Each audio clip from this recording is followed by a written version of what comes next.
Cars, start your engines! This is MRN Motorsports Monday, presented by Outback Steakhouse. One full hour of news, interviews, and opinion about the past weekend's racing action. Brought to you by Hercules Tires. Pace car is on. Now here are your hosts, Woody Kane and Joey Meyer. Green flag, green flag. 2 for 2 for Carl Edwards, keeps Joe Gibbs Racing very hot. And the Sprint Cup level, and at the Xfinity Series level, another Sprint Cup guy wins a race in the Xfinity Series, and something must be done, right? No? Not so much? It's okay. Wait. We have some late-breaking news that we're going to break right here live on Motorsports Monday. Tom Brady is still suspended for those 4 games. Really? Yep. That's for probably another show, though. Okay. All right. Well, there you go. We got that in. All right. So as we work forward here, looking at the race at Richmond, the weekend that was, a lot of interesting things happened. It was a great weekend weather-wise, except for Friday, if you take Friday out of the equation. But both race days, excellent weather. Crowds look pretty good for Richmond. They've moved the races to daytime events now instead of the Saturday night events that we've seen in the past for the Sprint Cup Series. And everybody, well, I won't say everybody, most people seem to be pretty happy. Yeah, definitely the loser of anybody was a Saturday race for the Xfinity Series. It wasn't quite the action that we're used to seeing, but boy, did Xfinity get their money back on Sunday, and their stock went back to where it was, if not higher, with the win at Carl Edwards pulled off there going into Turn 3, the old bump and run, which we really haven't seen in a long time at any track, a nice bump and run done correctly without destroying the leader's car. Yeah. You know, Kyle still was able to come back and finish second, but add a little bit of twist there with the teammates doing it. We haven't seen that in a very long time, and somebody was mentioning we haven't seen that in Richmond ever, a bump and run, a last lap pass. Yeah. Yes, so it was very, very cool that Carl did it to get his second win, took away Kyle's opportunity for a second win. So a very interesting strategy there by Joe Gibbs' teammates, who, again, all 4 teams for the Joe Gibbs Racing camp ran up front all afternoon. Matt Kenseth was a little off for a little bit. I believe Denny had a pitting penalty, so he had to drive back to the field. If your car was good, you could do that. The track got really, really wide, started out narrow in the beginning, got really wide, got narrow, and then got wide again. So it was a really cool 4 different stages of the race that we did not see on Saturday, and that's kind of why the racing was a one-groove, single-file parade, if you will. Very, very unusual. I was completely surprised at Saturday's event. Yeah. Dale Jr. drove a great race. He stayed up front. His teammate Justin Allgaier chased him down the entire afternoon. And then a big wreck at the end of that thing. Yeah, but those 2 junior motorsports teams really were the class of the field, which we haven't seen with Eric Jones and Daniel previously had led most of the laps out of Joe Gibbs. So it was good to see junior motorsports be able to turn the dial up a little bit on the competition level and be able to lead both first and second for a lot of the laps. And, of course, Justin didn't get the finish he deserved. Got tangled up with Brendan Poole there at the end and caused one last restart for Dale Jr. to hold on. But it was really, really good entertaining. The end of the race Saturday was really good. And the whole 400-lap race on Sunday I thought was entertaining simply because the track was moving around. It was changing. Guys could run wherever they wanted to save tires or to pass traffic. And the bottom, the top, wherever you needed to run, it was good. You could at least search for a better line along the way. You can play along with us on the show. Twitter at MRN Radio. Mine is at WY Kane. His is at 2 spotter. Use that hashtag AskMRN so we can find it for you. We want to thank our sponsors, Hercules Tire and Outback Steakhouse here on Motorsports Monday. Don't forget, folks, that you can get that free bloomin' onion today. Race into Outback for a free bloomin' onion because Kevin Harvick finished in the top 10. Free Outback Steakhouse done right. And you want to check out that lunch menu, the lunch combos starting at $6.99. Endless French onion soup and salad is one of them. Alex Springs quesadilla is another one. You can mix and match. Can't beat free. No, you can't be free. It's free. It's like right, but that's the bloomin' onion. That's what you get for free. The other stuff you got to buy. Yeah, but you don't have to. You can go in and get a free bloomin' onion. It's kind of cool. We should have one right there, I think. But just go there. I mean, the only money you spend is the gas. That's kind of cool. You just go get a free onion because Kevin Harvick top 10. He finished 5th. Good effort by those guys. Him and Kurt Busch put on a very good show for those guys. They had their boss back, so I think they were a little bit motivated. Mm-hmm. They did indeed. We got a big show coming up for you. Michael Waltrip's going to be here a little bit later on, the Fox TV analyst, to break down both the Xfinity Series and the Sprint Cup Series for us. And he's going to be running in Talladega this weekend as well, behind the wheel. We'll talk with him about that and more. But first, let's take a look at what happened this past weekend. We mentioned that Carl Edwards got the victory. Here's what he had to say afterwards about that bump and run. So going under the white flag, Dave said something on the radio, basically like, get your butt in gear and go get him. So I thought, heck, I'll drive down here and turn one really far, and it looked like Kyle, it's like his car got real slow that last lap, like his tires were just burnt up. He did a really good job keeping me held at bay till then, but then we went down the back straightaway, I saw him spin the tires, and so going down the back straightaway, I thought, okay, I'm going for the bottom, that's where I'm going, and he went down there and just parked it, and his car was sliding, and I was so much faster. I had to give him a little tap, and we got by him, but I didn't think I was going to get him hard enough. I thought it would just be a bump and go, but we got the win, and it's we both got wins, so it's just racing hard and having fun, and I thought he had me. I didn't think I'd be able to catch him, but man, I have to thank Dave. Dave, he was yelling at me on the radio and keeping me going. That meant a lot. I don't know if I've ever gone to the white flag and had a crew chief yell at me like that, so that got me going. There you go, Carl Edwards with talking about what happened after the race. His crew chief yelling at him inspired him. Yeah. But I guess the bigger question is, where is that line? Can you do that to a teammate? Kyle Busch's response was very muted. I think maybe a lot of people were expecting an eruption there. We didn't get it. Later he got into the media center, and when he was asked repeatedly about the bump with Carl Edwards, he went back to talking about how his own car was and clearly didn't want to go there. Two things. So Kyle was there because he didn't want to be fined. Well, he did get fined earlier this season for not skipping showing out. up, Right. so that's why he was there. Right. Secondly, it's interesting how Carl justifies the bump. My car was just faster. I didn't mean to rattle his cage. We heard these from comments from other prior drivers, namely Dale Earnhardt, to the incident with Terry Labonte at Bristol. But it's funny how when you win the race and you had to be a little aggressive, nothing wrong with it. Nothing. Zero wrong with the aggressive style. Mm-hmm. But to justify it, it's kind of, look, man, you ran down the corner and you're moving him out of the way. That's cool as hell. Okay, I'm all for it. That's short track racing, and that's what we expect at Richmond and Bristol, Martinsville, those kind of places. Is that fair game, moving a guy without wrecking his car? Is that fair game, or is there a line there that shouldn't be crossed? It used to be fair game, and it's one of the things that some drivers, namely Brad Keselowski's always had a problem with, because he feels like if you just do that, then you do it back to him at an equal point. And what's going on the younger generation is if that next time Kyle gets to Carl, he's going to wreck him, is what you think's going to happen. Mm-hmm. It's not just a matter of a bump and run. But that's an escalation from what happened exactly before. Right, and that's where the problem is. We're going to find out, because definitely the line in the sand has been drawn by Carl with a teammate. I can guarantee you, if it's not a teammate that does the same maneuver, the vocal response by Kyle is going to be a little bit different. We had a really good card today. We'd like to thank Joe Gibbs Racing and these M&M guys and the other people we had on the quarter panels. Yeah. Oh, by the way, I had a Prince sticker. May he rest in peace, because I'm Yeah. honoring him. What a great weekend, Kyle. We're going to have a different response from him. I think a lot of people were surprised at the response there as it went along the way. Don't forget the MRN Fan Forum hotline, 844-4ASK-MRN. We've got a question from a listener a little bit later on in the program we're going to get to tell you a little bit more about that. Let's shift to the Xfinity Series now. A lot we saw there was based on the heat situation, the 235 lappers before the main to set the field, or the grid, if you will, for the Dash for Cash money, which Ty Dillon ultimately won. So when you're a professional in the industry, you have a teaser. So my on-track, off-track teaser is about those heat and qualifying formats for the Xfinity Series. The heats are very non-dramatic. We'll talk about that a little bit later on in the show, but it's a format. You show up, you qualify.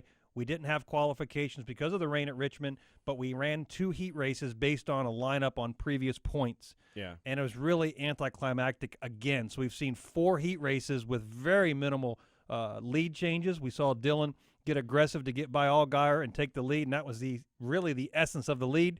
We saw one pass or an attempt at a pass for the Dash for Cash position with Elliott Sadler and Brendan Poole, which didn't happen.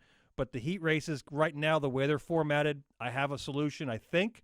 We'll talk about that a little later on. But the simple fact that we're trying something to get going is an obvious attempt by Xfinity in the series to get it more exciting, and it has a large amount of potential. Absolutely, it does. I agree. Dale Earnhardt Jr., as we mentioned, was the winner of that race. Here's what he thought afterwards. Yeah, we just pitted when everybody else around our stall was pitting, so that was tough. The 20 was coming out. I had to stop and let him go. It worked out, though. We didn't run in. I saw him coming off the jack. I said, he's going as soon as I'm coming in, so I had to stop. We were all right. I was just a little upset with my crew chief for pitting me when everybody else around us is pitting, but he can't tell what's going on. So 48 was on old tires. I knew that I was going to have to take him 3 wide. I wanted to win the race, and I just couldn't sit behind him. So he spun his tires like I anticipated, and we got to the inside of him. I tried to keep my car low and not get into those guys, and they just drove in the corner and run up inside each other. And I don't know exactly who didn't give who enough room, but we really didn't get – I didn't get into the 48, but I had to do that. I had to run hard and try to make it 3 wide to get the lead and try to win the race. But I'm certainly enjoying driving for my team and watching them grow and watching them succeed. So it's great to finally get a win, sitting there watching Harvick and them guys get all those wins and feeling like I was playing second fiddle in my own race team. But we did good today. There you go, Dale Earnhardt Jr. after the race, and we've got a montage of all the outrage calls we got from another Sprint Cup guy winning in the Xfinity Series. So here's that.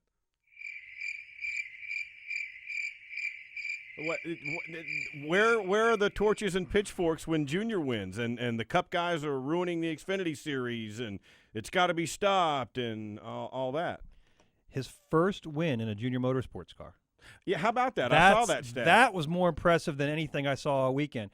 We go back to when he ran the 3 Wrangler car, which really wasn't out of the Junior Motorsports house. It was out of the RCR house that he was able to win. But that was his first win in Junior Motorsports, and it's very interesting to take that opportunity to see him put all those cars together and all these drivers and all these victories, but he had never been in a victory lane in one of his own cars. Yeah. So that's a pretty cool thing that he'll always remember your first victory in your own team car. Absolutely. Pretty cool indeed. We're going to talk Xfinity racing more extensively in the next segment a little bit later on. Michael Waltrip, Fox Sports analyst, former owner of Michael Waltrip Racing and a racer this weekend at Talladega on the Sprint Cup side, will join us. We'll have on-track, off-track as well. It's all coming up on Motorsports Monday. Stick around, everyone.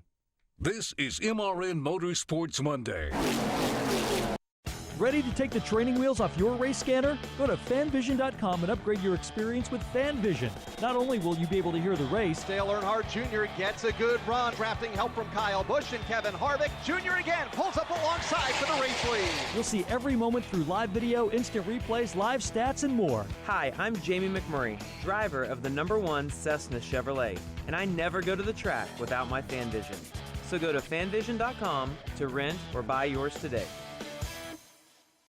Does your heart race for great taste? For a limited time, get 20% off Creekstone Farms premium St. Louis style all-natural Duroc pork ribs. Choose between 4 or 8 fall-off-the-bone rack of ribs and get up to $30 in savings. Just place your order at creekstonefarms.com before April 30th using the promo code MRN20RIBS. That's MRN20RIBS. Enjoy the juiciest premium quality beef and pork products. Visit creekstonefarms.com today.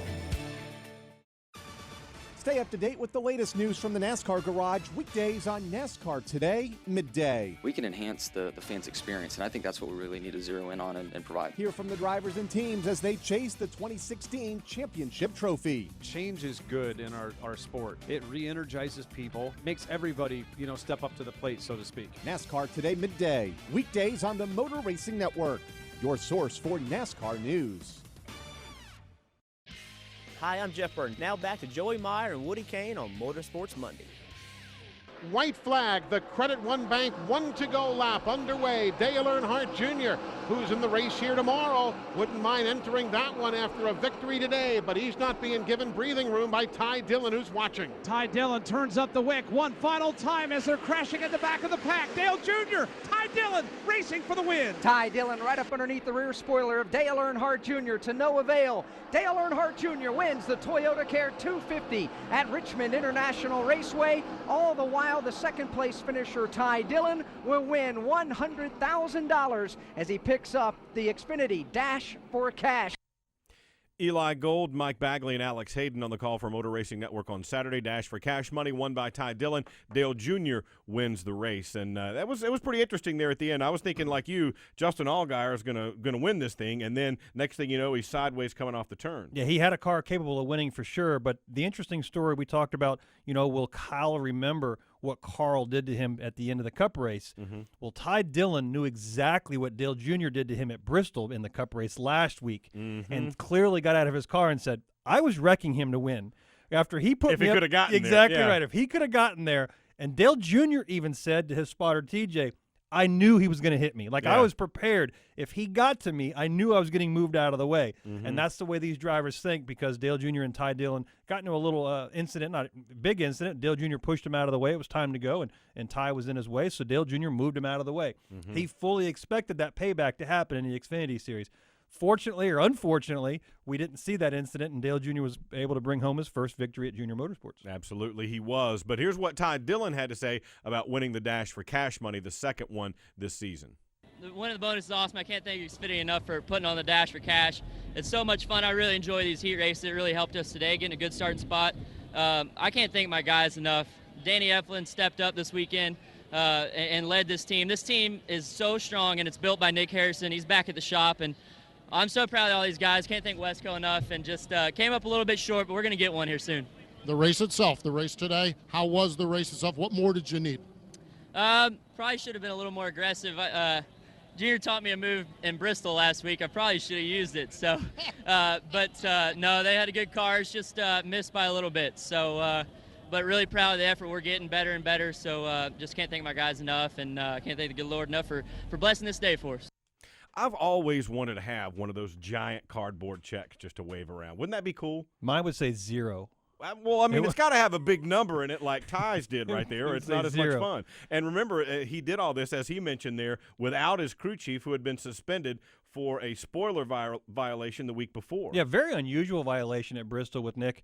That they had an issue going through tech, and NASCAR didn't like it and put him on suspension. We've seen it in the past that the people that fill in, it raises the level of intensity and the competition for everybody, and those guys were able to pull off a close victory, second place, but bring home the big check, which is what the Xfinity Series is about. A small correction, it was Junior's official win for Junior Motorsports. The actual car, body, chassis, and some of the crew, when he won in the 3-car, was from Junior Motorsports, but it didn't document because the owner of the team was This still is the Richard. first official, Exactly right. with his own kudos team. to Jacob Shaw for giving me the revision on that, but There you go. so I had to give him that credit. But it was the first official Junior Motorsports victory for Dale Jr. in the 88, which is really, really cool. It was interesting to see a lot of the social media traffic over the weekend about this particular issue when it was pointed out that, well, people don't seem to be as mad when Dale Jr. wins instead of Kyle Busch, and some of the logic back was, well, he doesn't run all the time. Well, that's what I'm not understanding. What is the cutoff number to where it's acceptable or not? Yeah, well, and the other example, you mentioned he doesn't run all the time, but also that he wasn't running for a cup team. Let me say something. All the crew chiefs and engineers essentially at Junior Motorsports have a direct affiliation with Hendrick Motorsports. They're building their cars with as much information that they can get from Hendrick, like the Xfinity teams for Joe Gibbs are building their cars with the same information as Joe Gibbs Racing. Team Penske is struggling, okay? So we build our Xfinity cars with the 22 discount tire Ford Mustang in Team Penske, but it's an Xfinity side. We have a new crew chief. We have engineers. Those are all Xfinity people. We try to utilize the information as much as we can from Team Penske's Cup side, and right now it's simply not working for us. So to throw out the fact that Junior Motorsports isn't a Cup team is completely and honestly erroneous. Yeah, a lot of those guys are in a I feeder used, system I as well. used erroneous. That was a good word. That is a real word, though. I usually get all jacked up when you use one that's not a word, That like was mongantuous or something. But erroneous was pretty big. I know you've been practicing, and I admire your effort there, but I'm expecting, now that you set the bar at mongantuous, I'm expecting that level of participation before I get all excited. So and come out of erroneous my is chair. kind of just plain. No. Yeah. All right. So we've got 2 of these races left. I know we're going to talk a little bit more about this in the on-track, off-track segment, but we've got 2 more Dash for Cash races left. We've got one coming up at Dover and then one coming up at Indy. I think one of the things that I really enjoy about these Dash for Cash events with the heats and all is a burst and a break, a burst and a break. And I think that, to me, is what might be more enticing to the less than hardcore fan, if you will, the younger fan, because say, for example, at an NBA game, an NFL game, you get quarter breaks, you get timeouts. In our sport, what you consider a timeout is a caution, but there's still something competition-wise going on at that moment. I think these breaks are nice. I think it gives people an opportunity to yuck it up with their buddies and have a good time and send tweets out going, oh, did you see that? Look where I am. Aren't you jealous? That type of stuff. Yeah, well, we also saw a small revision in efficiency from the Bristols between the heat races and Richmond. we were able to get that first class going. We ran 13 and a half minutes or whatever the race was. We were able to turn right around, and less than 10 minutes later, we had another 35-lap heat race. We called them heat races there at Richmond. Yeah, that's what I heard. But it ran for 13 minutes as well. So it was a really quick switch. They got lined up relatively quick, and then we were back racing. So 3 distinct segments, 2 short ones and then 1 long one. But the long one wasn't the normal 200-lap race that we saw. Because we'd already run 70, they ran the long race, or the main was 140, right? Which spun a couple of people out, including my driver, because we were coming to the green. He's like, all right, 200 laps. So we're going to go see you 2 or 3 times on pit road. And I'm like, no. This just in. yeah. No, this is documented 140 laps, and we're only going to see you once on pit road possibly. He's like, oh, okay. Okay, yeah. So it's kind of interesting. Well, how did that work out for you guys from a race standpoint? Do you in the Xfinity Series, typically you get fewer pit stops, obviously, because the races are much less distance and time, therefore, that they run versus the Sprint Cup Series. But in terms of being able to make the 22 car better, how did that work out for you guys? You know, we had the long green flag run that ran for well over 100 laps, which was kind of unusual in the Xfinity Series at a short track, which I kind of made mention earlier of the fact that the racing wasn't as good as you'd want it to be. We came down and pitted 105, 110, and worked on the car one time. It really didn't help. But then when that one caution came out, we were able to take 2 tires and gain significant track position there at the very end of the race. We didn't get a chance to go to the green. Another caution came out, and Brad felt like he wanted left side tires to see what the car would do with just 2 or 3 laps to go, and it really didn't pay off. We were able to get back, I believe, in the top 10, but not really the performance that we've come accustomed to over there. Again, a lot of the crew members are new crew chiefs, new rules this year. We have to remember that the Xfinity Series is running on a new rules for shock packages, which is different than we've always run. We now have shock springs, i.e. bump stop style devices on the cars. All right, we've got that as well. The Xfinity Series will be running at Talladega Super Speedway this weekend as well. We'll talk about that after the break. Also, don't forget that after an MRN race on the weekend, we'll replay that one immediately following Motorsports Monday. So the race from Richmond, the Sunday race, the Sprint Cup Series, will follow Motorsports Monday immediately. We're going to take a quick time out. When we come back, Michael Waltrip joins us on the other side. This is MRN Motorsports Monday. In the Outback, we think the best part about racing is the noise, the engine, the pits, and a Kevin Harvick top 10 finish. Especially a Kevin Harvick top 10 finish. That's because if Kevin Happy Harvick, driver of the number 4 Chevrolet, places in the top 10 in today's race, there's free bloomin' onions this Monday. So you'll have a happy bloomin' Monday. Only at Outback Steakhouse. Valid with any purchase. 1 per table. Participation may vary. Registered trademarks used with permission. Whatever you drive, wherever you go, Hercules Tires will get you there, whether you're running on dirt or running a job. Our dependable, high-quality tires are the perfect fit for your needs. For unmatched value, selection, and warranty with industry-leading road hazard protection, there's only one choice: Hercules Tires. To learn more, visit HerculesTire.com or call 800-677-9535. Hercules Tires, right on our strength. NASCAR K&N Pro Series East opened up, and it was Todd Gilliland picking up the race win. This is NASCAR Coast to Coast. How do you keep it all in perspective? You're a 15-year-old. You got to be able to enjoy things at the age of 15 other than racing. Yes, my mom makes sure that I keep my grades up. It makes it a lot less stressful to miss school because you can just do it online and then hand it in next day at school. Teachers still don't like me very much because I still have to miss quite a bit of school. They understand it, and they've got my back. NASCAR Coast to Coast every Wednesday at noon at MRN.com. Hey, I'm Austin Dillon. Now back to Joey Meyer and Woody Kane on Motorsports Monday. White flag flies here at Richmond International Raceway. Here comes Carl Edwards. One more time. He'll go after Kyle Busch.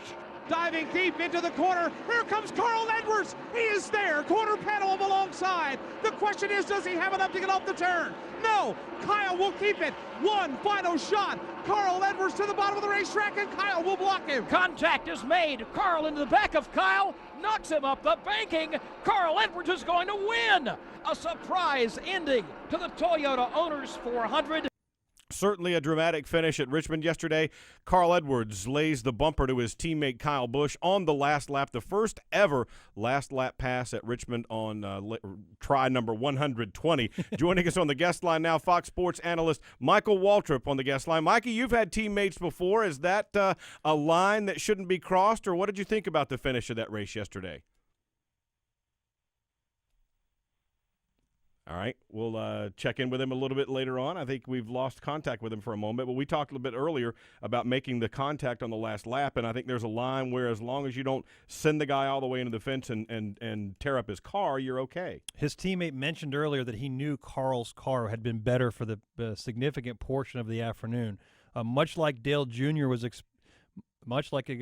expecting Ty Dillon to get to him, I think Kyle knew it was coming. All right, let's try again. Michael, are you there? I am. How y'all doing? All right, good, man. We were just playing the last lap with a contact between Carl Edwards and Kyle Busch, and you've been in a situation before racing with teammates. Did Carl cross the line, you think, or is that okay as long as you don't tear up the guy's car? I just think it was good, hard, short track racing.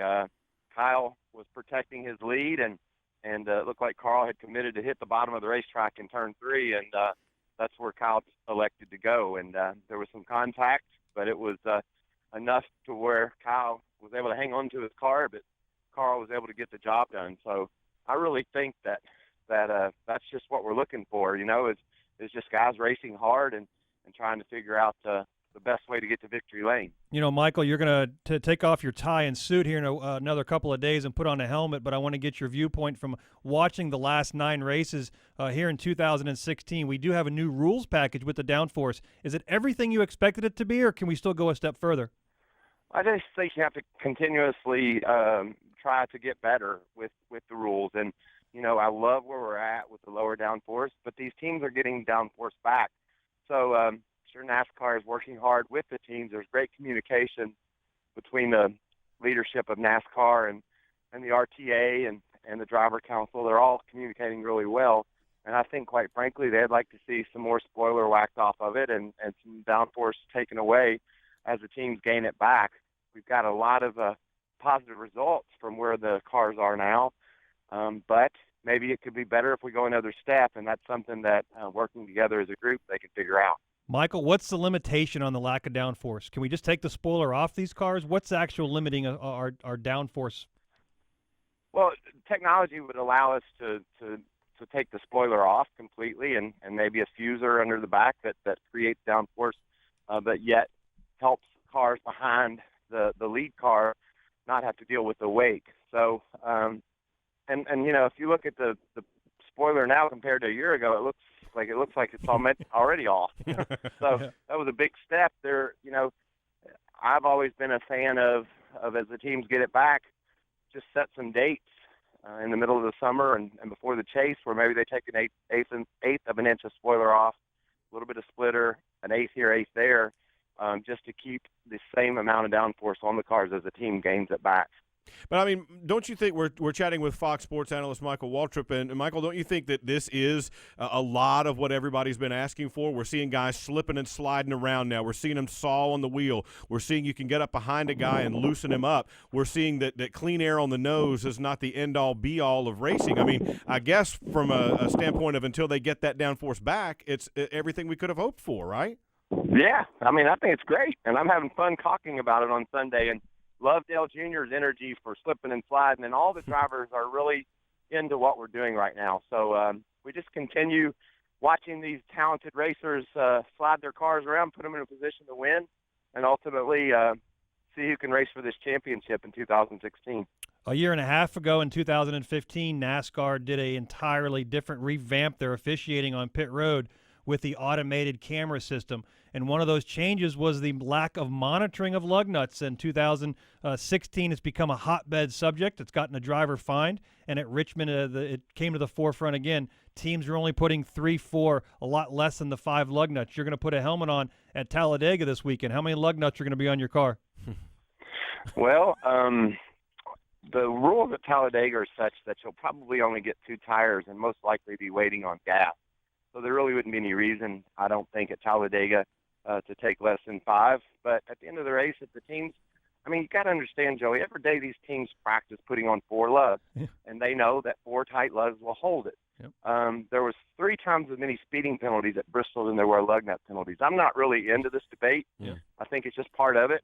I understand a wheel can't come loose, and there's rules in place in the rule book that says if they do, you're going to be severely penalized. Yep. I think that the teams need to, the crew chief and the pit coach, they just need to tighten up their process a bit and make sure that they get the 4 on there tight, and that's enough to hold it. And we can move on to talking about things more interesting than nuts. Well put. But now let's take it to another range within the same topic. What did you think about Tony Stewart getting fined? I mean, he mentioned it, and it started a whole nother firestorm this week, and then he gets fined. The Drivers' Council comes out and says, okay, Tony, we're going to pay that for you. And Denny Hamlin specifically said, whether or not you agree with what he said, we want him to be able to say it. Yeah, I love Tony Stewart, and I love when he's open and passionate and honest about his feelings. I think everybody does. So I think it's really cool that the council stepped up, and then Tony said, "Well, I'm going to donate $35,000 if you guys do pay it." But to autism awareness, yeah. But you got to understand, maybe sometimes you speak words and you get fined for them, but it sets some things into motion that get the desired result that you were hoping for. So, maybe Tony's words will lead NASCAR to look at ensuring that they step up and make sure there's no way someone's going to have a wheel fall off. Yeah. I know I said earlier I'm tired of talking about the lug nuts, and that's true, but I don't want to be such a person that says don't worry about it, and then a tire comes off and someone gets hurt. I understand how serious that can be, but I just feel like that the teams and NASCAR together will come up with a solution.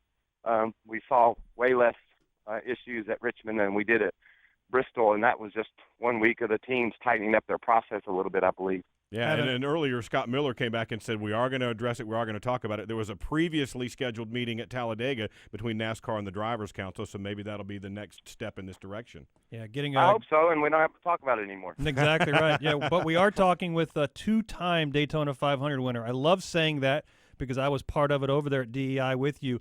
But now you get to strap a helmet on and you get to go to Talladega where you've had victories before. You have to be excited about going back to a place that you've seen victory lane in some pretty good equipment this weekend.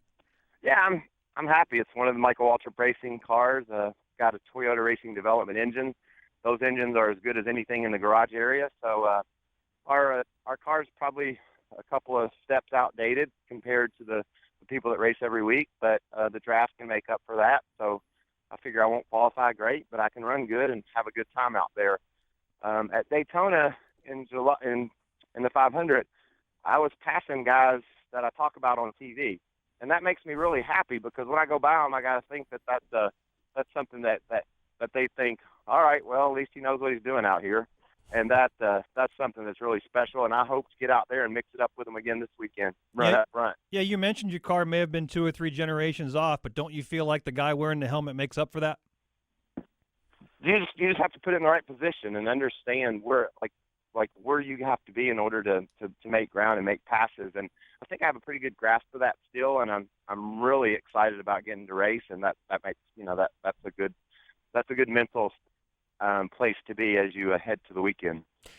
Talking with Michael Waltrip, FOX Sports Analyst. He'll be behind the wheel in a number 55 at Talladega in the Sprint Cup side this week. Michael, we've had a couple of short track races back-to-back, which are very physically draining, but give us an idea of how mentally draining that chess game is when you run a restrictor plate race like you will this weekend at Talladega. Well, you just have to – I want to go up front. I want to challenge every lap this weekend just to see how close I can get to the lead. And when you drive like that, every second of the way, it's really intense, and you have to be prepared for it mentally, knowing what it's going to be like. If you're not surprised by what you see, sometimes you handle it better. And I understand how close it's going to be, and I understand the repercussions of a mistake. So I prepare mentally to attack and be that guy. Do you have any other future thoughts about racing anymore in 2016 and beyond? Yeah, I might run a little bit more. Heck, I don't know. It depends on what opportunity comes along. I'm still having fun, and work out and stay in shape so that I do get the chance. I'm not a fat race car driver. I'm just an old race car driver. Hey, Michael, let's shift gears one more time here for you before we let you go. A lot has been made of Clint Boyer's move to H. Scott Motorsports before he goes over to replace Tony Stewart when he retires after this season, but they have been struggling mightily. You know Clint as good as anyone out there. How frustrating is a situation like that where everybody wants the same thing, but they're not quite getting there? Well, I think it's important to know, where you're at when you start. And they knew they were going to be a notch or two off, and they have been that. But also they had a great run at Bristol. Clint really stepped up and drove the heck out of that car. Got a couple laps down, got them back, and finished top 10. So he just has to keep pushing and keep working and know what lies ahead. He's going to have a great opportunity in 2016. So I think they'll have some good runs throughout the summer. Hey, it had to have been pretty cool to catch a pass from Super Bowl champion quarterback Peyton Manning. Yeah. That was the best. Yeah. That was amazing. I woke up that morning and I sang with the Doobie Brothers and I caught a pass from Peyton Manning. I don't know how I could have a much better day. He's still got some pretty good zip on it, doesn't he?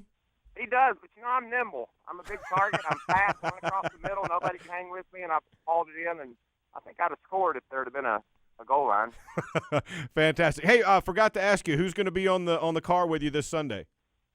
It's going to be Peak, my buddy Brian Emmerich, and all the folks at Peak Antifreeze, Peak Motor Oil. John Force's sponsor. I got to drive a drag car the other day against John Force. I got to ride in one, not drive. And we had a little race, and I love Force, and I love Brian Emmerich and Peak and Toyota and everybody that's given me this opportunity. Brian's the best, and I've gotten to do some fun things because of him, and now I'm going to get to race Talladega. Fantastic. Can't wait to see it. Michael, thanks for your time. Look forward to seeing you in Talladega this weekend. Okay, guys, I love what you do. I appreciate your energy, Joey. Have a great day. And, Woody, I appreciate y'all having me on. And thanks to all the NASCAR fans that listen to the show and show up at the races. You bet, man. Thanks for your time. Appreciate it. How about that? That's going to be pretty cool to see.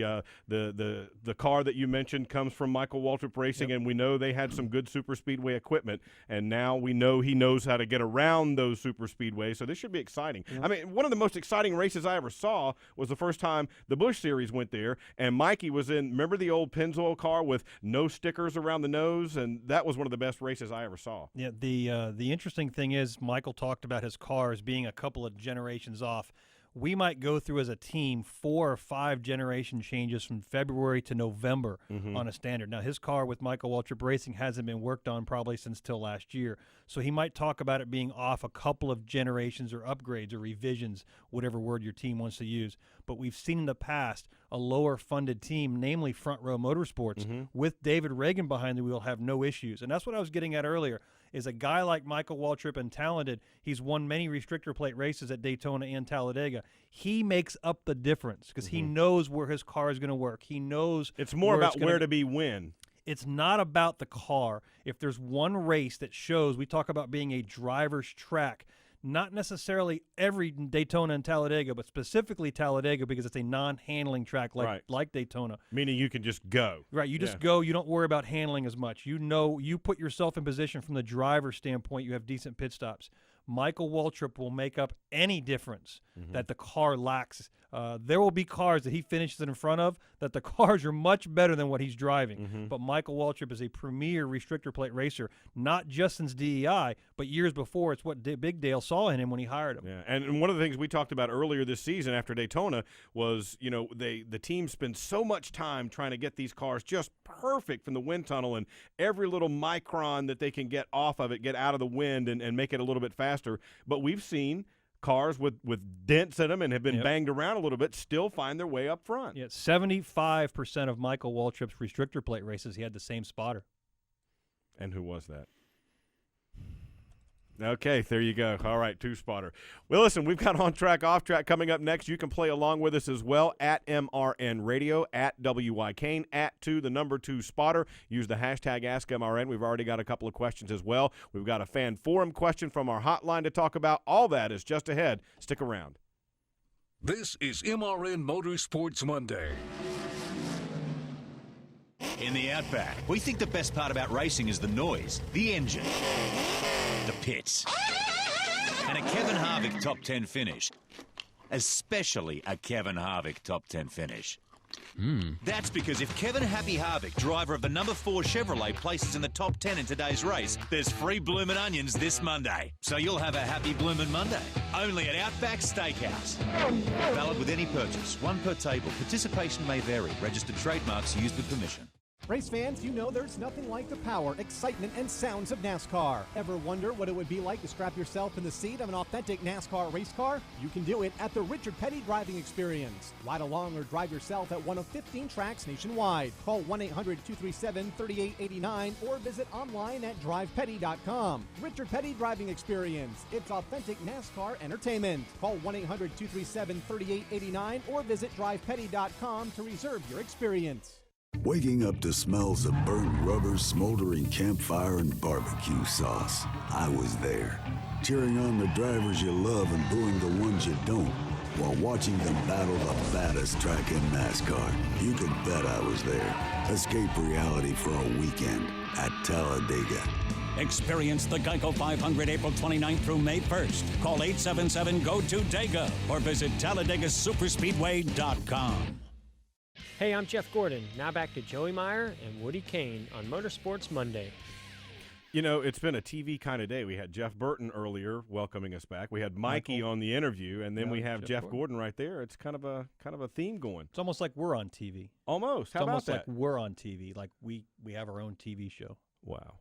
Well, who's got a show? All right, let's talk a little on-track, off-track. If you're new to the program, this is where Joey and I talk about some things we think are going well in the sport and some things that maybe aren't going quite so well. For on-track, what jumps out at you? So right now, and if you're watching another sport, the NBA, one of their stars, Steph Curry, gets hurt and he comes back. It's a really big deal for a star to come back. We had our very own star get hurt earlier in the year in a off-track incident when he was riding around in a go-kart, essential go-kart, and got hurt. He broke his back and had to recover. Three-time champion Tony Stewart, Eldora track winner or owner, loves the sport of racing, takes care of many places, awesome opportunities that he puts up with different people. He came back to our garage this weekend. Nothing livens up a garage more than having a previous series three-time champion, obviously multiple race winner, come back in the garage. But the unique situation was he's also the owner. As the owner, he's been around the garage. So the energy level as the owner standpoint was okay. It's been there. We haven't not seen him. It wasn't like he was gone over to Europe on his recovery or anything. But as a driver, you have a camaraderie that only 39 other people plus Tony Stewart are able to bring and elevate that energy level. And we saw that this weekend. There was a different energy. Yes. He was happy. The drivers were happy. He was giving him and Joey Logano years ago got into arguments. I remember I worked that broadcast and waited for a long time to make sure we got Tony on the air. Exactly right. Race. Yeah. Him and Joey got together yesterday, and Tony Stewart gave Joey a thumbs up during the race because Joey was the one that inevitably caused the flat tire that Stewart suffered early in the race. They were fighting to be the guy in position, the free to get pass the lap position. back. Yeah. Exactly right. So the fact of the matter is that there's a respect level that when Tony Stewart, as the race car driver, hops back into his number 14 Mobil 1 Chevrolet from Stewart Haas Racing, I think I mentioned all Bass Pro Shops, any other sponsor he can talk, he brings that energy back to it. Kudos. Great to have him back. He's going to take this weekend off. He's going to qualify and let one of the Dillon kids hop in for the race, but he's coming back full-time at Kansas. It doesn't get better than that. Now, I saw earlier that Tony said he was going to do that, but I also saw a few guys speculating that once Tony gets behind that wheel, the driver in him may take over, and he may not want to give up that steering wheel. I'm just going on with what he said. Sometimes that's right. That's exactly what he said. You're right. You can't read everything on Twitter and online and believe it. Yep, believe it. What? Hard to believe. What? Yep. But I do agree with you. The energy in the whole sport is better when Tony Stewart's back. We heard Michael Waltrip essentially telling us a moment ago, when Tony is being Tony, the sport is better for it. Yes, you want him. You don't want him to go all Sherman, Richard Sherman, and be quiet.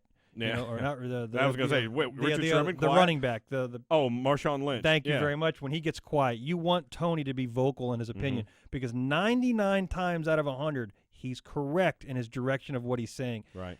He may have been wrong in his approach about the lug nuts, but he's correct in saying he was talking about safety. Yeah. We heard Michael, it's not a big deal. As long as we get 4 tight, we're fine. We normally get 4 tight every weekend, even when we only had 5 lug nuts on. We were only hitting 4 tight ones, so it's not a really big issue. But when Tony is allowed to be Tony and express his opinion, normally it's good for the sport. I agree 100%. All right, for on track, for me, it's kind of Numbers-wise, something that jumps off the page at you, Joe Gibbs Racing, they are knocking it out of the park. You mentioned earlier 9 races so far this season. Joe Gibbs Toyotas have won 5 of those races so far. They are certainly on fire. We've seen what they've done on the Xfinity side as well. We just saw Eric Jones go to victory lane. Of course, everybody gets angry when Kyle Busch wins, but the fact is their equipment, that team, they're all working in the right direction doing it. And remember, it wasn't all that long ago when you and I had as a topic what's wrong with the Toyotas because they weren't running all that well, and now they're just flat on fire. Yeah, you know, the top of the hill is very narrow. It's very peaky, very at the top, very narrow area, and it doesn't take much to fall off the top. And they did a couple of years ago, not fall off completely, but their performance was really lackluster right after Matt went over there, and then the performance fell off. And we talked about the Toyota motors and the reliability. They obviously have turned the knob, turned it around. Now they're at the peak. There's nobody in the garage that's better as a company, as a team, than the 4 cars at Joe Gibbs Racing, and everybody is chasing them. Currently, if Kyle isn't winning the race, Carl is. You know, or challenging at least. Exactly right, and we've seen that. All 4 of their cars, again, in the top 10 after Richmond, which, again, a dogfight of a race for 400 laps. So they are at the peak. We're all trying to climb the scale from a Team Penske standpoint, from a Richard Childress standpoint. We're all trying to race to that very narrow ledge of the peak of the mountain. All right, let's talk off track now. What are some things that you believe aren't going quite so well? So Xfinity, as a sponsor, won the race on Sunday. They knocked it out of the park. And one of the things they've attempted to do this year is add a different dilemma or an event with those heat races we talked about earlier in the season or earlier in the show. So we have a qualifying session, and then that qualifies the inside row and the outside row based on odds evens on how we start the 2 heat races. The heat races don't have enough value. If we're qualifying now in the heat races to start where we start the main race, then we're qualifying twice, and it's kind of redundant. Let's do like we do at some local short tracks and try to get the better drivers in the back at a random we don't want to give them an opportunity to invert 10 because then the fast cars, they simply don't go fast. They try to they're able to go 10th fast, and so they end up lining up front anyways. Let's do a pill draw, a random start for heat races. That puts the Morgan Shepherds and the Derek Copes with the potential of being up front, the Kyle Busches, the Dillons, the Keselowskis possibly being in the back, and make them drive through the field for a starting position in the main. Then you also have the other standard Xfinity drivers racing for the dash for cash. We'll see more mandatory required passing because it won't be just I'm starting up front, I'm going to stay up there, which is what we have now. The fast cars that are qualifying are starting up front. They stay there. The runs aren't long enough. We only ran 35 laps. The tires would go for 110. So my tires, even if I had a bad handling car, aren't being worn out to show that I had a bad handling car. Absolutely. And we'd introduce more passing if we did it that way. I agree with you. Here's, by the way, Dale Earnhardt Jr. is sort of in your camp as well. Here's what he had to say about the whole thing. In my mind, when I hear about a heat race, it's you run the heat race to get into the main, and then you have to you have guys that run the B main, C main, constellation races, and you got guys that go home, and so that was drama. That's anticipation and anxiety and drama, and that's why you watch TV, or why you come to a race. I don't know what they need to do, but I used to love watching the Last Chance race at Charlotte. For the Sportsman 300, it was probably the best race of the weekend. You know, if you're watching that race, it didn't look any different, but you knew what was on the line, and you knew what those guys had to do to get into the main event. And that drama and that anticipation was what made that such a neat show. And somehow they need to sort of bottle that and create that sort of, create that emotion for the people that are watching it. All right, there you go. Dale Earnhardt Jr. kind of agrees with what you're saying. We've got a Twitter question here now at MRN Radio, at WY Kane, at 2Spotter. Use the hashtag AskMRN. One of our regular viewers, Briar Starr, wants to know, I have a suggestion. How about you do away with qualifying? As you said, if you don't do well enough in the heat, then you go home, maybe invert the field, set the guys who are in the back to the front, have a position requirement to finish ahead of, say, like top 15 or 12 to advance to the main event, and you do away with the no backup car situation. 100% agree. If we have 70 Xfinity cars show up at the race. But you got to have more than you're going to allow in before that would take effect. Well, but even so, we had one car that ended up withdrawing. Yeah. Everybody should get a chance to run a heat race. Every single car that shows up, and that determines from a random draw of where they start. We don't want to use speed or points or anything that the competitors have as advantage to get in front of somebody else. You want Kyle Busch starting dead last. Yeah. I'll guarantee you that's a heck of a show. That's going to be more fun. You want yeah. the Dillons. You want those guys that are running really good starting in the rear, working their way up front. The inversions don't work really good because then once we figure it out as competitors, if I'm Brad Keselowski and I know that my slow time or my fast time gets inverted, I just go slow. Right. You know, so I intentionally go slow, and then I get inverted, and I start in front of a guy that I'm automatically going to be faster than. So the theory works, but the actual result doesn't. So the pill draw kind of eliminates that. Yeah, it's just a random draw, which is how we used to draw. We actually do now for our initial qualifying positions. Mm-hmm. So we still have the pill draw. We just get rid of the actual single, 3 round of qualifying where we're only going, for speed. So I think that's a good idea. I'd like to see it. And Dale Jr., did he agree with me or did I agree with him? Well, he's Dale Jr., so let's say you agreed with him. That's what I thought. Yeah. I like that better. Yep. All right, my off track involves Tony Stewart. You mentioned the energy when he came back. Michael Waltrip talked about it as well. Here's the thing. The fine is something I had an issue with. And maybe, as Tony said, the wording he chose wasn't as perfect as it could have been. But I think one of the things that the Drivers' Council, the point Denny Hamlin tried to make in speaking for the Driver Council when they said we're going to pay Tony's $35,000 fine is Denny said specifically, we don't necessarily agree or disagree with what Tony said. We're defending his right to say it. And I think that's when the sport is better. Whether or not you agree with Tony Stewart, I think it's a worthy debate. It's a subject worthy of conversation. Even Michael Waltrip said, I'm tired of talking about this topic, but I think it's worthwhile to comment on it and let them work it out. One of the words that we use in the NASCAR industry quite a bit is the word transparency. We want to know what we got in trouble with. So they actually, for previous rules violations, they clearly defined rules in the rule book that we go in, and if we don't pass a drug test, if we do different things, even the lug nuts, if a tire falls off, we know what the penalty is. Mm-hmm. This has been the least transparent discretion on somebody's part.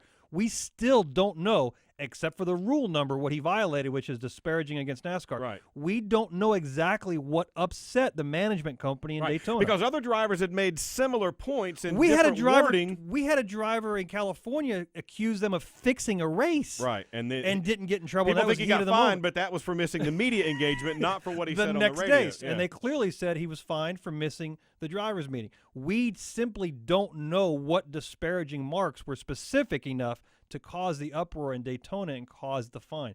If we had more clarity, we might be fully, well, that makes sense. Okay, he deserves $35,000. Mm-hmm. But everything as a whole that we've heard of from Tony Stewart on his opinion, he didn't accuse anybody of anything. He was just an opinion on what he thought was better. Look, I'm talking safety. We need to keep in mind that as competitors, we're going to get more aggressive in this area. And have we put one lug nut on? Where is the limit? The teams know the limit. Tires simply don't fall off without vibrating first. The drivers have the ability to see vibrating tires and they come to pit road.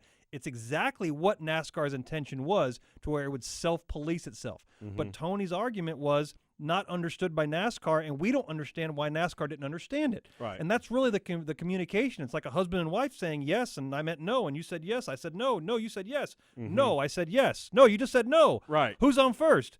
And then you get it. Yeah, the wording is the issue. I think. Exactly. I think maybe he even speculated that maybe was criticizing them about safety, which is he was very complimentary after that, saying no, I think they're doing a great job with safety, but I think this is something they need to take a look at, and I think that's where maybe we kind of got crossways with. Are we agreeing? I think we are. I think we are. I think we are. Check. Absolutely. There We you go. agree. Speaking of Tony Stewart, he had a top 20 finish in his first race back at his favorite track. Here's what he thought afterwards.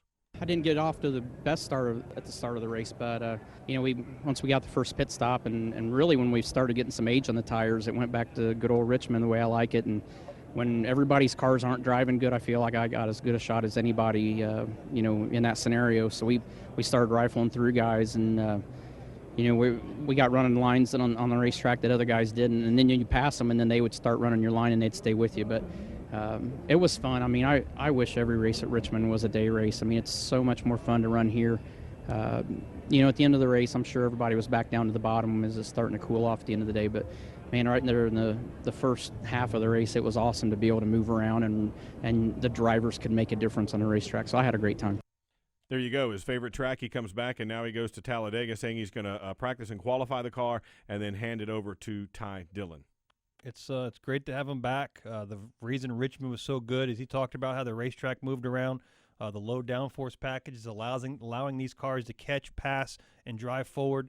The track itself allows you to learn. In other words, if a guy is using a different line to pass you and then he gets by you and moves on, that guy that just passed you is in front of you. Yeah. So he's not just running the exact same line, just had a faster car. He's manipulating his car around different lines. So as soon as he gets by you, you see it, you do it. It's exactly what he said. Those cars are behind him. All right, absolutely. Now, we mentioned the Fan Forum hotline. You can call this one 24/7, 844-4ASK-MRN. We got a question from over the weekend we'll throw at Joey here, so let's check that out. I was wondering, you think you'll ever see the day where they'll use rain tires on the NASCAR vehicles? Charles in Vermont wants to know that one. Charles in Vermont, one of the issues we have is we only have the potential of running rain tires at our road courses, and it's simply because the speeds are slower. We don't have the technology for a 3,400-pound race car to go 200 miles an hour, whether it's Daytona, Talladega, Texas, even at Richmond. The cars are simply too heavy for the traction that would be available by a tire designed for the rain. And the drivers would be going so slow that you would not literally, if we rained at Richmond and I gave you the best rain tires available, you wouldn't want to watch the race. Yeah, it'd be. That's how bad it would be. Very crazy. Yeah. We've seen it at road courses before. It puts on a unique style show, but from a scheduling standpoint, we only do it now at the available road courses, which it never rains in Sonoma, but we do have the availability to do it at Watkins Glen. All right, we got one more Twitter question we'll get to. We got to take a quick time out here first on Motorsports Monday. We'll do that and look ahead again to Talladega after this. This is MRN Motorsports Monday. In the Outback, we think the best part about racing is the noise, the engine, the pits, and a Kevin Harvick top 10 finish. Especially a Kevin Harvick top 10 finish. That's because if Kevin Happy Harvick, driver of the number 4 Chevrolet, places in the top 10 in today's race, there's free bloomin' onions this Monday. So you'll have a happy bloomin' Monday. Only at Outback Steakhouse. Valid with any purchase. One per table. Participation may vary. Registered trademarks used with permission. Looking for a great spot for an affordable beach vacation, a family getaway, or the perfect romantic retreat, but just can't find the time? Let the Plaza Resort and Spa help. A vacation on the world's most famous beach is sure to help you reconnect with the ones you love. You will discover the grand tradition of hospitality and service at this sparkling Daytona Beach Hotel, located directly on the beach. A Plaza Resort and Spa weekend escape is the ultimate in relaxation, with world-class massages, facials, body wraps, and more at the Plaza's very own Ocean Waters Spa. She'll love you for giving her such a fantastic weekend getaway. The Plaza Resort and Spa, located at 600 North Atlantic Avenue in Daytona Beach, one of the area's premier hotels and the perfect choice for any type of getaway. Book online at plazaresortandspa.com or call 1-855-DB-PLAZA. That's 1-855-327-5292. Hey, I'm Kevin Harvick. Now back to Joey Meyer and Woody Kane on Motorsports Monday. How about that? Don't forget about the free Bloomin' Onion today at Outback because Kevin Harvick had a top 10 finish. You just drive in, just walk in, and get a free Bloomin' Onion. That's all you got to do, right? It's That's free. Right. And if you order off the Joey menu? Hey, you get a little menu. You get little menu. Okay. Any better? Portions. It's more like the diet menu. It's the health. Diet menu. The health menu. Really? Is that what you're calling it now, the diet menu? Smaller you can call it that you want. Okay, look, let's get to Twitter right quick. Jen Hansen wants to know, do you know of any books that explain and break down NASCAR rules for those of us who are new to the sport? If I gave you a NASCAR rule book and I gave it to you, you'd never be able to read it in a week, in a month. There are crew chiefs reading it every day, and they've been in the sport for 20 years. If you're wanting to catch up on some generic rules, we can go to MRN.com, and Tim Brewer has put on some very good videos for some generic rules. But after that, it's about asking specific questions because the amount of rule book, it'd be like trying to learn all the words in a Webster dictionary. Well, that's pretty tough. But the videos are really good. They have a lot of breakdowns on different aspects of the car and how they work and that type of thing. But rules, we see updates. You mentioned the crew chiefs reading it all the time. We see updates regularly to the rule book. They'll have a section in it for this part or that part or this requirement or that requirement technically with the car, those types of things. So that is, boy, I agree with you. That'd be a really tough task, a tall order. Talladega, bucket list race. Yeah? Bucket list race. For anybody that hasn't been to a race, Talladega, 4-5 wide, 40 cars in a row, front to back. The entire field is less than 2 seconds apart. It's an amazing race. That's what we have. That's what we have coming up. I love spotting Talladega. I love spotting Daytona. Ironically enough, you spot. Is it more challenging there than a short track or a road course, or just different? It's just different. Ironically, I spot Bristol and Talladega the exact same way. Mm-hmm. It's all about relative movement from your car to the rest because they're all going essentially the same speed from where I'm looking at. We will live on binoculars. The crew chief's in my ear the whole time because I'm talking to the driver. My push-to-talk. Does he ever say, Joey? No. No. Paul doesn't. He doesn't say much. Paul could have laryngitis for 3 weeks before you'd notice it. Wow, you're throwing your crew chief under the bus No, here. I'm just saying you don't talk a whole lot. Hey, He's who's in the 22 on the Xfinity side? We got Joey Logano on the 22 Xfinity side. Brad's back in the 2 car. All right, don't forget, if you're watching on Monday live, we're going to replay the Toyota Owners 400 coming up right after this show. I'm Woody, he's Joey. We'll see you back here next week to talk about Talladega and look ahead a little bit more. See you next week. You've been listening to MRN Motorsports Monday, presented by Outback Steakhouse. Tune in again next Monday at noon Eastern for all the latest news, results, and interviews from NASCAR on MotorRacingNetwork.com. Brought to you by Hercules Tires. MRN Motorsports Monday is also available on demand at the MotorRacingNetwork.com Media Center. Or you can download it from iTunes or Stitcher. MRN Motorsports Monday is a production of the Motor Racing Network. All rights reserved.